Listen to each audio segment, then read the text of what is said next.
I'm going to start with my first question for the panel. We've had some great questions coming in. I was having a look and thought, oh, where do I start? And I thought, maybe, Jordan's just been speaking. I'll start with you, and it'll give the other two a chance to think about this particular one. Pressure's on. Is it a question about the stats? Yes. Awesome. So the question is, how do we become experts at data analytics if we're not mathematicians? I would say the best way to become experts at analytics, not as mathematicians, because I'm not.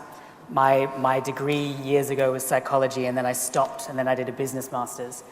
The way to become an expert in analytics is really understanding what it is that is information that your business needs to make better decisions, because that's all that analytics is, and then partner with someone who is a mathematician.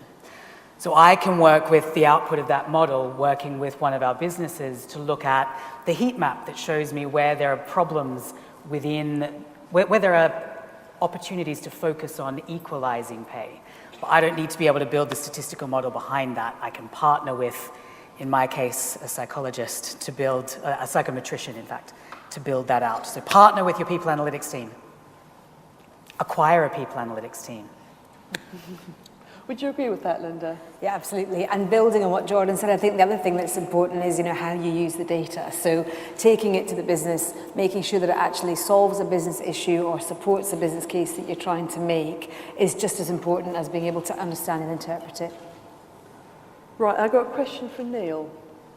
What is the most common problem HR teams hit when tackling digital transformation?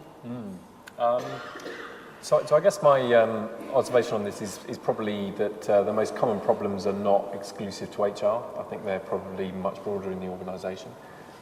So I think it's really interesting that we've got such a focus now on data and analytics, because I think that's a very healthy thing. But I'd also say alongside that, you've got a big mindset shift which needs to happen. And I do a lot of work with leadership teams of across all different functions. And always end up focusing far more, I think, on that mindset shift towards more agile ways of thinking about solving problems and creating value. Because there's lots of cultural things that sit around that. And I think in order to do things in a new way, we need to often unlearn the way in which we take traditional approaches to things. That, to me, I think is the biggest challenge, if anything, but it's not exclusive to HR. I think it's right across organisations. Very popular question here. Trying to work out which of the three to ask the question, and we can see who wants to answer this one. If you were to pick 3 key HR analytics to ensure you have access, if you were to pick 3 key HR analytics to ensure you have access to what would they be? What are your top HR analytics, I think the question's asking. All right, well, everyone's looking at me, so I'll give it a go. I'm going to sound like a broken record here. I think it really depends on the business. So if I look at, for example, EE, our key measures there were all around integration and was the change working. So we put some specifics in there around employee engagement, we put specifics in there around communication and effectiveness of the leadership team in taking the business through the change. In SIG, it would be 3 completely different analytics, because it would be to drive the current strategy and delivery of the objectives. So I don't think there's any magic 3. I think what is important is they need to be right for your business and they need to add value. Completely agree. Completely. Phew. I think, if I can just build on that, I think there's the interesting thing, because I come from a more, I guess, customer experience focus and product development and so on in the digital world. So the interesting thing, I think, the observation I have about where HR is going is the correlation between where HR is at now and the kinds of ways of thinking that HR is adopting and what you might call traditional sort of product development processes and digital native ways of thinking about creative value.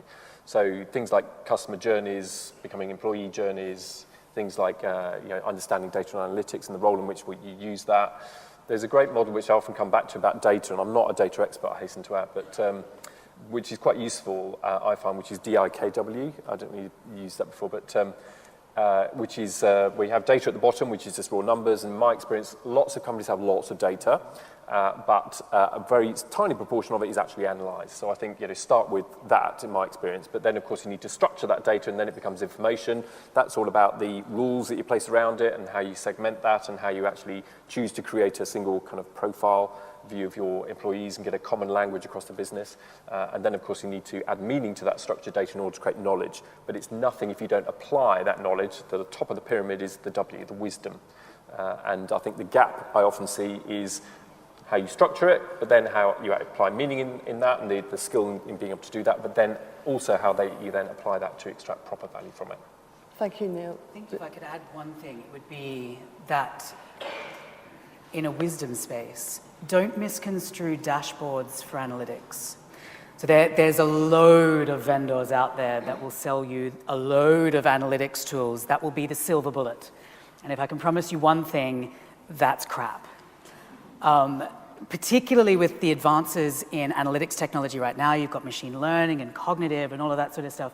I think we really need to question ourselves around whether we truly need that dashboard, or is it just that I saw it on a slide somewhere and I'd like it? Or do I truly need something that enables me to interrogate a piece of information to help me make a better decision? And those are two very, very different things. So I would make sure that you do keep those two concepts quite separate, because you might not need a dashboard. Great. Well, on that note, that's quite a good segue into our first roundtable discussion. So if we can say thank you to our first three speakers of the morning.